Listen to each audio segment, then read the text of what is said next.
Muy bien, pues vamos a comenzar con este cuarto video sobre rotacional. Es la tercera operación vectorial que les quiero mostrar. Entonces, un rotacional, así de manera general, es una operación vectorial que actúa sobre un campo vectorial y vaya, nos devuelve otro campo vectorial que es ortogonal y rota alrededor del campo al cual le calculamos esta operación. Más adelante, nuevamente, les mostraré exactamente eh, mmm, la noción geométrica de esta operación, que sonaría rara, pero ahorita la idea es centrarnos en la parte del cálculo, cómo calcularlo en coordenadas cartesianas, de lo más sencillo.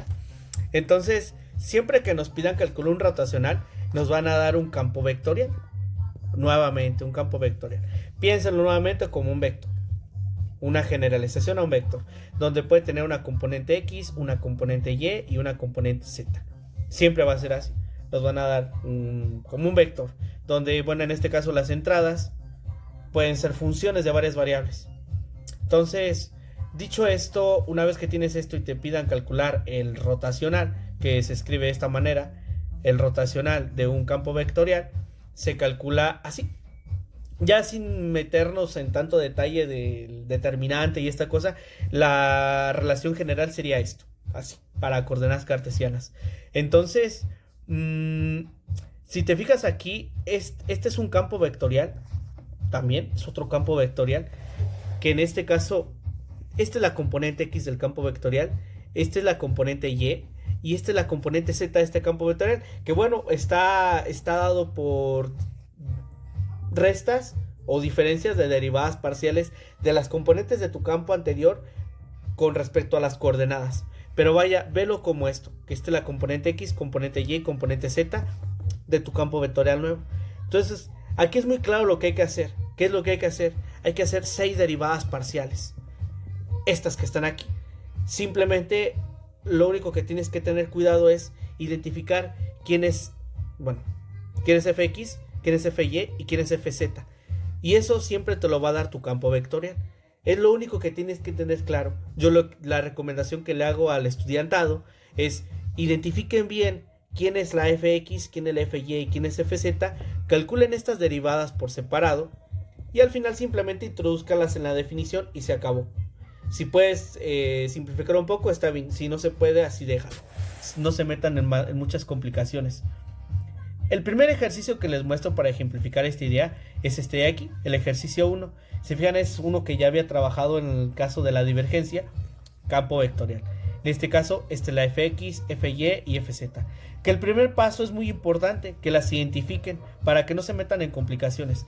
Identificar quiénes son las fx, fy y fz, porque al final pues tú necesitas, como dice la definición, necesitas calcular estas derivadas parciales, hazlas por separado aparte y al final simplemente agrega el resultado ahí. Entonces, tú tienes tu campo vectorial, identificas quién es fx, fy y fz. Y hay que hacer estas derivadas.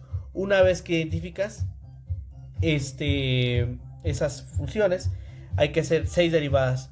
¿Cuáles 6 derivadas? Bueno, las que les muestro aquí. Ya directamente puse que el valor da 1 en todas. Si se fijan, si ustedes las hacen, da 1. Por ejemplo, estas dos.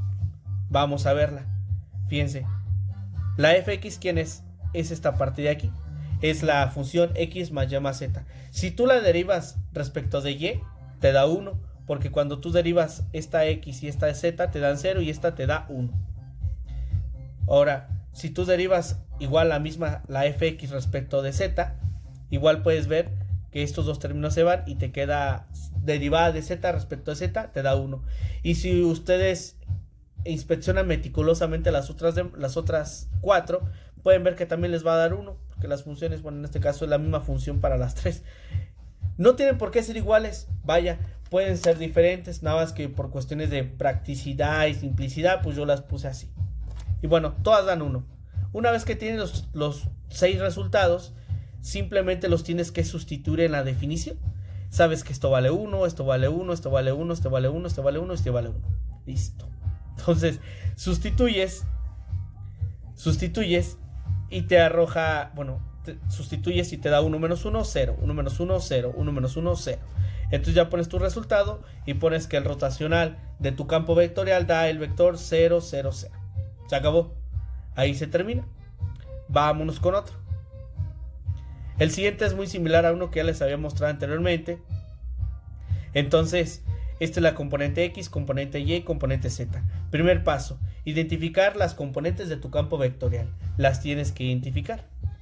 Siguiente paso, una vez que tengas eso, hay que calcular 6 derivadas. ¿Cuáles? Pues las que vienen en la definición de rotacional. Esas 6 derivadas hay que calcularlas con detalle, con cuidado, identificando quién es la fx, quién es la fy y quién es la fz. Sin hacerles tan largo el cuento, porque la idea no es mostrar exactamente cómo se deriva, sino la idea general de cómo realizar estos cálculos. Bueno, vas realizando cada una de las derivadas por separado, realizas una por una. Los cálculos explícitos los pueden ver como en la primera grabación que fondo y me detuve más a realizar estas derivadas, pero hago las 6 derivadas en total, ¿no? Hago las 6 derivadas. Una vez que tengo los resultados, digo, bueno, aquí están los 6 resultados, ya los tengo, los de las 6 derivadas. Una vez que los tengo, simplemente es empaquetarlos en la definición de rotacional. Tenemos la definición de rotacional y ya simplemente sustituir estos resultados. ¿Qué hay que saber hacer bien para hacer este proceso? Ser ordenados y saber derivar. De ahí en más, realmente calcular un rotacional no es cosa del otro mundo. Entonces, una vez que ustedes sustituyen con cuidado y respetando los signos, llegan a esta expresión, a este campo vectorial, donde yo hice una pequeña simplificación en el término, en la componente Y del rotacional. Perdón, ya se me trabó. Del rotacional.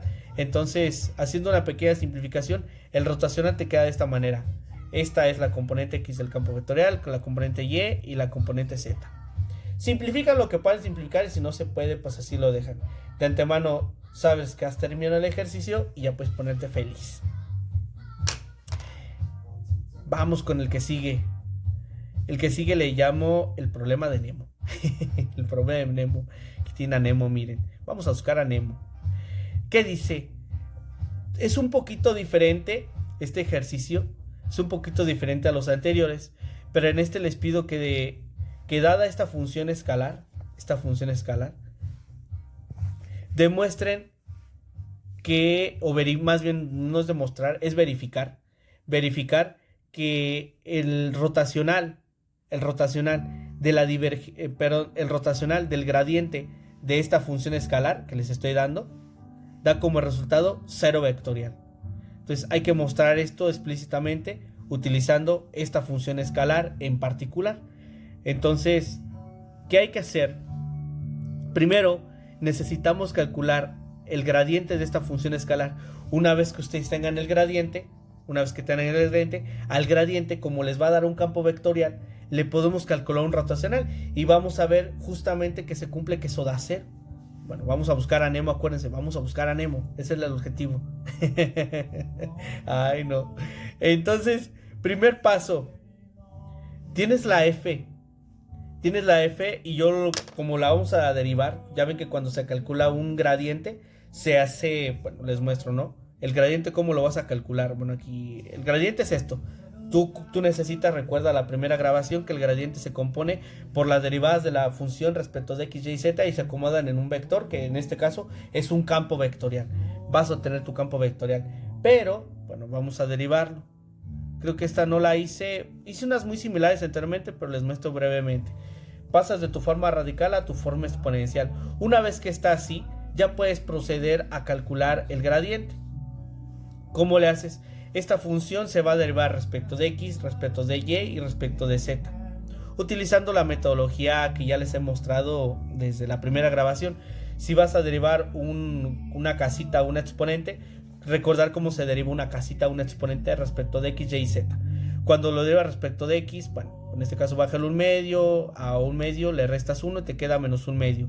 Aquí te queda menos un medio porque tú tenías un medio anteriormente y la fórmula dice al exponente anterior le restas 1, entonces te queda este menos un medio. Y este 2x sale de la derivada de lo que tienes adentro de la casita respecto de x. Cuando derivas lo que tienes aquí adentro, este término no contribuyen y este te da 2x. Las otras derivadas quedan muy similares, simplemente cambia por un 2y aquí y en el otro por un 2z. Entonces una vez que llegas a esa parte y simplificas un poquito, porque ya cuando introduje el resultado taché este 2 con este 2 en todas, te queda que el gradiente de tu función escalar o de tu campo escalar, perdón, te queda de esta manera. Este es tu gradiente. Pero a ese gradiente, que es un campo escalar, le tienes que calcular un rotacional, porque es lo que buscas. Fíjate qué es lo que te pide el ejercicio. Demostrar que una vez que tienes tú el gradiente, si le calculas el rotacional, te da 0. 0 vectorial, perdón. Entonces, siguiente paso. Identificas a este campo gradiente como tu campo vectorial. Entonces, que tiene una componente X, una componente Y y una componente Z. Entonces se tienen que calcular las 6 derivadas del rotacional, porque ocupa la definición de rotacional. Y ya ves que para rotacional, me voy un poquito más arriba, para rotacional ocupas, una vez que tengas tu campo vectorial, que es tu campo gradiente, ocupas derivar cada componente respecto de, 6 derivadas, ¿no? Hay que sacar 6 derivadas y se empaquetan. Entonces, una vez que tú identificas tu campo vectorial y conoces tus componentes X, Y, Z, tu Fx, tu Fy, tu Fz, ahora sí tienes que proceder a calcular estas 6 derivadas. Y bueno, se hacen en detalle, háganlas, realícenlas con cuidado, con cautela, utilizando las metodologías de la derivación que ya se conocen. Se hace una por una, son muy similares, simplemente es cuestión de hacerlas con detalle. Y bueno, una vez que conozcas los 6 resultados, vas a poder identificar que cuando sustituyes, por ejemplo, esta y esta se va con esta, porque quedan exactamente igual, pero con un signo contrario, se cancelan, la del medio y esta se van, y esta se van. Entonces, ya te queda directamente 0 en las tres componentes. Entonces, es, un 0 vectorial, equivale a tener un vector de 0,0,0. Eso es un 0 vectorial. Entonces, ahí acaba el ejercicio y simplemente es cuestión como de tener orden en la cuestión de derivar y ya te puedes poner feliz como la Frozen, ¿no? Ya acabé la demostración. O la verificación, en este caso es una verificación. Ya no hay más. Entonces los dejo con Frozen y nos vemos en el siguiente video.